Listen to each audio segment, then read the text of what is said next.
Qari mill-ktieb tal-Atti tal-Apostli. F'dak iż-żmien, Pietru qal lill-poplu: Alla ta' Abraham, alla ta' Iżak u alla ta' Ġakob, alla ta' missirijietna igglorifika lil qaddej tiegħu, Ġesu, li intom ittradejtuh u ċħadtuh quddiem Pilatu, għalkemm dan kien qataħħa li jitilqu. Intom ċħadtu l-qaddis u l-ġust, tlabtu l-ħelsien ta' wieħed qattil u qtiltu lill-awtur tal-ħajja. Imma Alla qajmu mill-imwiet u ta' dan aħna xhieda. Issa ħuti, jiena naf li kemm intom u kemm il-kapijiet tagħkom għamiltu dan għaliex ma kontux tafu, imma bekk Alla temm dak li hu kien ħabbar sa minn qabel b'fomm il-profeti. Jiġifieri li l-Messija tiegħu kellu jbati indmu mela u werġgħu lura minn dnubietkom biex jinħafrulkom. Ixħed fuqna mulej id-dawl ta' wiċċek. Weġibni meta nsejjaħlek, Alla tal-ġustizzja tiegħi. Oħroġni fil-wisa meta nkun imdejjaq, ħenna għalija u isma' talbi. Ixħed fuqna mulej id-dawl ta' wiċċek. Kunu għafu li l-mulej wera tjiba kbira miegħi. Jismani l-mulej meta nsejjaħlu. Ixħed fuqna mulej id-dawl ta' wiċċek. Ħafna jgħidu min jurina r-risq. Ixħed fuqna mulej id-dawl ta' wiċċek. Ixħed fuqna mulej id-dawl ta' wiċċek. Nimtet u norqot minnu fih fis-sliem, għax int waħdek mulej fis-sod tqedni. Ixħed fuqna mulej id-dawl ta' wiċċek. Qar mill-ewwel ittra ta' San Ġwann Apostlu. Uliedi, dan qiegħed niktibulkom biex ma tidimbux. Imma jekk xi ħadd jidneb, aħna għandna difensur quddiem il-Missier lil Ġesu Kristu il-Ġust. U jħallas għal dnubietna, mhux għal tagħna biss, iżda wkoll għal dawk tad-dinja kollha. U b'dan nafu li narfu l-Ġesu jekk inżommu l-kmandamenti tiegħu. Min jgħid jiena nafu u ma jżommx il-kmandamenti tiegħu u giddieb u l-verità mhijiex fih. Iżda kull min iżomm il-kelma tiegħu fihem tassew li mħabba ta' Alla fil-milja tagħha. Alleluja, alleluja. Mulej Ġesu, fissrilna l-Iskrittura, ħeġġilna qalbna, intu tkellimna. Alleluja, alleluja.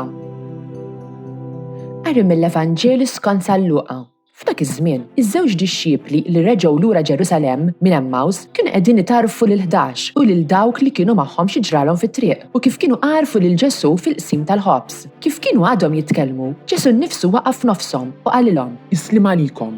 U ma twerru bil-biża' għax ħasbu li qegħdin jaraw xi fantażma. Iżda hu qalilhom: Għaliex tħawwadtu? Għaliex dan itħassib kollu f'qalbkom? Araw idejja u riġlejja.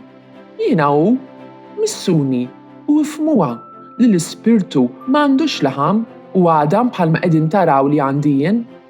U għaw jgħidilhom dan u rihom idejh u riġlejh.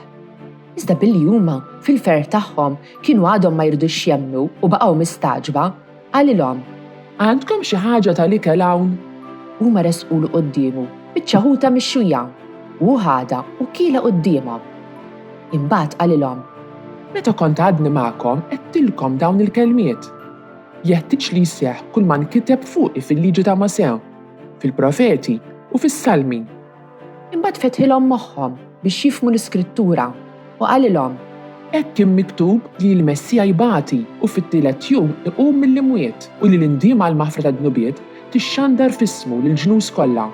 Ibda minn Ġerusalemm, intom xut ta' dan u jiena araw nibgħat fuqkom lil dak li wieħed missieri, imma intom ibqgħu fil-belt sa ma Alla jkun libbiskom bil-qawwa tiegħu.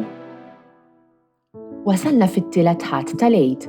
Din il-ġimgħa nisimgħu mill-ġdid dwar kif Ġesu der lid-dixxiepli wara l-qawmien tiegħu mill-imwiet. Ġesu ma ġiex lura bħala fantażma, imma b'ġismu stess. Dan jurjulna billi jiekol biċċaħuta mixwija. Il-fidi nisranija ma tagħmilx sens mingħajr il-qawmien. Il-qawmien jurina li Alla hu aktar b'saħħtu mill-mewt. Alla qajjem lil Ġesu mill-mewt biex isalvana.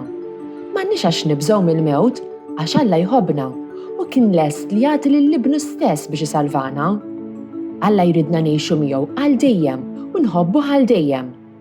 Meta Ġesu jqum mill-mewt u jgħidilna paċi u jilqana lura f'relazzjoni ta' mħabba ma' Alla. Id-dixxipli kienu lesti li jagħtu ħajjithom kollha u jmutu biex din l-aħbar it-tajba jaqsmuha mad-dinja kollha.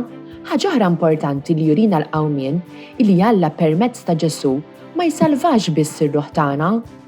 Alla jista' u se jqajjem lura wkoll lil ġisimna. Dan hu importanti għax Alla jridna nkunu miegħu kollha kemm aħna. Ħalaqna bħala bnedmin b'żewġ partijiet, ġisem u ruħ. It-tnejn huma tajbin u t-tnejn se jkunu Alla u se jqajjem lura lil ġisimna mill-mewt fl-aħħar taż-żmien.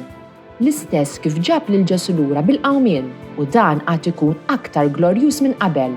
Imma l-Qawmien ifakkarna wkoll li jeħtieġ inħobbu lil Alla u lill-oħrajn aktar minn qabel. Jeħtieġ nindmu kif jgħidilna Pietru fl-ewwel qari. Għax hekk inkunu nħobbu aħjar lil Alla. Alla jħobbna, imma hu ma jġalniex inħobbuh lura.